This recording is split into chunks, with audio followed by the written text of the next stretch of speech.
Hello, it's time for Deep Thoughts. Random observations, things that I'm always looking at.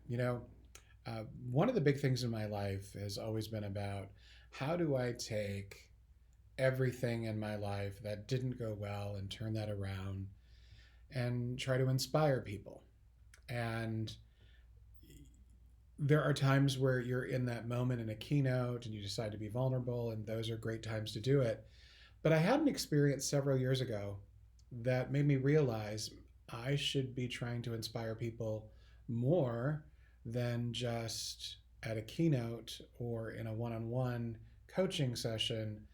I can do that in my everyday life and wherever I'm at. So I want to introduce you to one of my dragons um, in just a second here. So I was at the Renaissance Festival many, many years ago. And Renaissance Festival is more of my jam, obviously, with the dragons and stuff. And, State Fair is fine, but too many things on a stick. So there's a blown glass artist there who I had known for several years, and he had apprenticed with the other guy and eventually got to take over the store. And the guy's career is doing well, and he makes these infinity prisms. And these infinity prisms are like a galaxy that just keeps going on. They're really, really cool. And they're a little pricey. I mean, they can go anywhere from 150 bucks to several hundreds of dollars, depending on who they are in the world and you know their popularity, I guess, their skill sets. And I said, what if you looked at this differently? What if you took that infinity prism and made it the belly of a dragon? He stared at me, and I said, no, really think about it, because what you're doing is you're transforming something beautiful into a new product line, and it's going to create diversity so you don't have to make the same things over and over again. And it's combining two elements that you already know how to do, because he had dragons and he had prisms.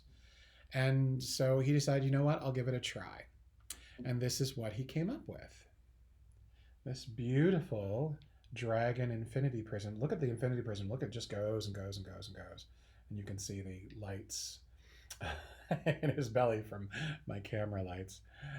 He's got great coloring in his wings and everything else. I don't know what to call him. I call him a him, but for all I know, maybe it's a she. But he, she, they is completely unique and very beautiful. Only artist I know that's ever done anything quite like this. And now he sells them for like $500 each. So good on him. I'm very happy for him. And I was excited that I was brave enough to talk to someone outside of my element and my craft to just offer something up. And I think we all need to do that. We need to be sources of inspiration outside of our element, wherever we see. And it doesn't mean that, we should push hard. It's just a gentle influence, an idea, trying to promote something, get someone excited about something differently. And what's cool about that is that carried on, and I influenced my cleaning lady to open up her own business because she was not making enough money working for another company. Influenced our dog groomer to open up her own business.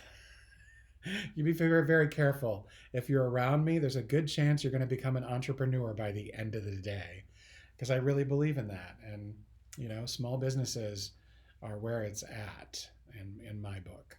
And never going to be rich financially, but very rich in spirit. And I think that's by far a better thing. So my challenge to each and every one of you is, how can you inspire someone today? And what I have found is, when you learn to inspire people more often, you'll get that inspiration back in massive amounts of waves and love and kindness. What you put out there really will come back to you. So don't be afraid to inspire, even if it's just something really, really small, like the belly of a dragon. All right, see you later.